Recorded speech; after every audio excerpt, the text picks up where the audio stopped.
మణికంఠుడు ప్రేమతో వాత్సల్యంతో తనను పెంచి పోషించిన రాజకుటుంబాన్ని, రాజ్య ప్రజల్ని ప్రేమానురాగాలతో చూసేవాడు. రాజ్యంలోని పిల్లలకి ఆహారాన్ని పెట్టి ఆకలిని తీర్చే దయామయుడు. రాజ్యంలో అందరితో పేద ధనిక భేదం లేకుండా అద్వైత సిద్ధాంతాలకు దగ్గరగా మసిలేవాడు. వారితో కలిసి సహబంతి భోజనాలు, విందు వినోదాలతో పాటు ఆదివాసులు నేర్పిన ఆయుర్వేదం, వైద్య విద్యతో పాటు గురుకులంలో నేర్చుకున్న బాల విద్యలను ప్రజల శ్రేయస్సు కోసమే వాడేవాడు.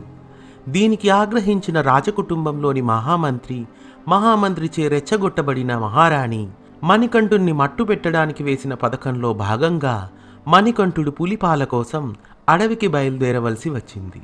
రాజశేఖరుడు ఇరుముడి సంచిని మణికంఠుడి తలపై ఉంచి విజయుడువై తిరిగి రమ్మని ఆశీర్వదించి సాగనంపాడు. ఇరుముడిని తలపై దాల్చి విల్లంబులతో మణికంఠుడు ఎరుమేలు ప్రాంతానికి చేరుకుంటాడు. అక్కడ ఎరుమేలి ప్రాంతపునందు దోపిడీ చేసే ఒక బందిపోటు బిళ్ళజాతికి నాయకుడైన వావరుడు మణికంఠుని నిలువరించి, అడవిలో తలదాచుకుంటున్న మా బిళ్ళజాతిని నాశనం చేయమని మహారాజు నిన్ను పంపించాడా అని ప్రశ్నిస్తాడు.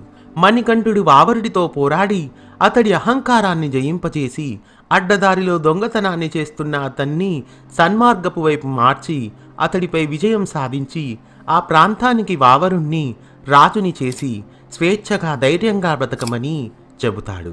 అంతేకాక మునుముందు ఈ ఎరుమేలి ప్రాంతం వద్ద నుంచి నన్ను దర్శించడానికి వచ్చే భక్తులు ముందుగా నిన్ను దర్శిస్తారు. నీ అనుమతి పొందిన తర్వాతే నా సన్నిధికి క్షేమంగా వస్తారని మణికంఠుడు పలికాడు. మణికంఠుడు దివ్య తేజస్సును చూసి వావరుడు అతడికి దాసోహమయ్యాడు. ఎరుమేలి నుండి బయలుదేరిన మణికంఠుడిని దూరం నుండి వయోవృద్ధురాలైన శబరి చూస్తుంది.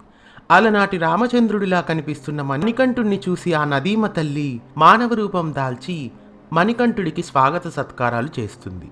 ఆమె భక్తికి ముగ్ధుడై, అనతి కాలంలో నేను నీ కొండకు వచ్చి కలియుగాంతము వరకు నిలిచి భక్తులని అనుగ్రహిస్తాను.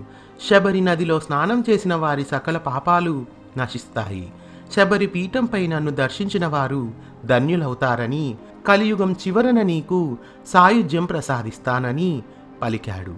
ధన్యురాలైన శబరి నదీ రూపాన్ని దాల్చి మణికంఠుని పాదాలని అభిషేకించింది. శబరి నది తీరాన నడిచి కరిమల ప్రాంతాన్ని చేరుకున్నాడు మణికంఠుడు. ఆ అరణ్యంలోని మదగజాలన్నీ పరిగెత్తుతూ వచ్చి మణికంఠుని చుట్టూ ప్రదక్షిణలు చేశాయి. మణికంఠుడు మందహాసంతో మదగజములను మన్నిస్తూ, మున్ముందు నా సన్నిధికి వచ్చే నా భక్తులు మీ కరిమల దారినే వస్తారు. వారికి ఎలాంటి ముప్పు వాటిల్లకుండా కాపాడే భారం మీదే అని పలికాడు. మదగజాలు మహోత్సాహంతో పెద్దగా గీంకారాలు చేశాయి. ఆ దృశ్యాన్ని ఆకాశ వీధి నుండి చూసిన నారదుడు అమరావతికి రమ్మని ఆహ్వానిస్తాడు. ఆకాశ మార్గాన సూర్యుడు ప్రత్యక్షమై తన కిరణాల నుండి 8 ఏళ్ల వయసు గల కన్యలను సృజించి, 2 అయ్యల పుత్రుడివైన నీవు మహిషిని సంహరించాలంటే వివాహితుడివైన అస్థలిత బ్రహ్మచారివై ఉండాలి. నా మానసపుత్రికలైన పూర్ణ, పుష్కళ అనబడే వీళ్ల వయస్సు ఎప్పటికీ 8 ఏళ్లుగానే ఉంటుంది. వీరు రజస్వలలు కారు. వీరిని గాంధర్వ వీధిని స్వీకరించమని చెబుతాడు సూర్యుడు. నారదుని ప్రోద్బలంతో రజస్వలలు కాని పూర్ణ, పుష్కలను పూలమాలలు వేసి గాంధర్వ వీధిన వివాహమాడతాడు మణికంఠుడు.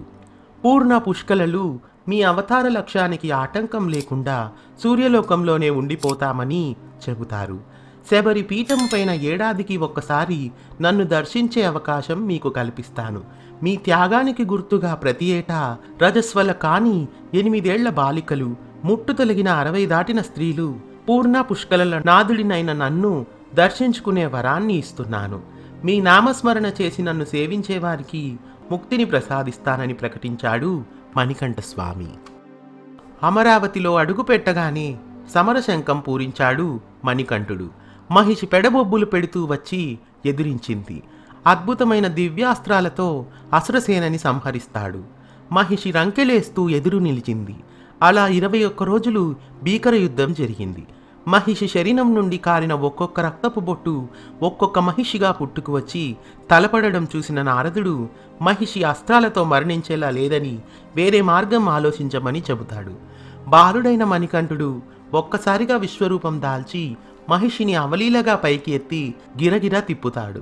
మహిషి ఆర్తనాదాలు ప్రతిధ్వనిస్తుంటే ఆనందం పట్టలేని దేవతలు చూడడానికి వచ్చి జయహో అయ్యప్ప స్వామి అంటూ జయ జయధ్వనులు చేస్తుండగా మహిషిని భూలోకానికి విసిరివేస్తాడు మణికంఠ స్వామి. నేలకూలిన మహిషి దేహం మీద దూకి తాండవం చేస్తాడు అయ్యప్ప స్వామి. ఆ నృత్యాన్ని చూడడానికి వచ్చిన శివపార్వతులు అయ్యప్ప నాట్యాన్ని ఆది దంపతులమైన మేము ఈ చోటున వీక్షించినందున ఈ చోటు కాళయ్యకెట్టి పేరిట కీర్తించబడుతుందని ప్రకటిస్తారు. అంతటా అయ్యప్ప పాదగట్టనకి ఉక్కిరి బిక్కిరై ఊపిరి ఆడక మరణిస్తుంది మహిషి. పరమేశ్వరుని శిరస్సు నుండి గంగ తన పవిత్ర జలంతో అయ్యప్పని అభిషేకిస్తుంది. మహావిష్ణువు ప్రత్యక్షమయ్యి అయ్యప్ప శరీర స్పర్శతో పునీతమైన ఈ జలధార అళుదా నదిగాను, మట్టి ముద్దలా మారిన మహిషి దేహం అళుదామేడుగాను అవతరించి లోక ప్రసిద్ధములవుతాయని ప్రకటిస్తాడు.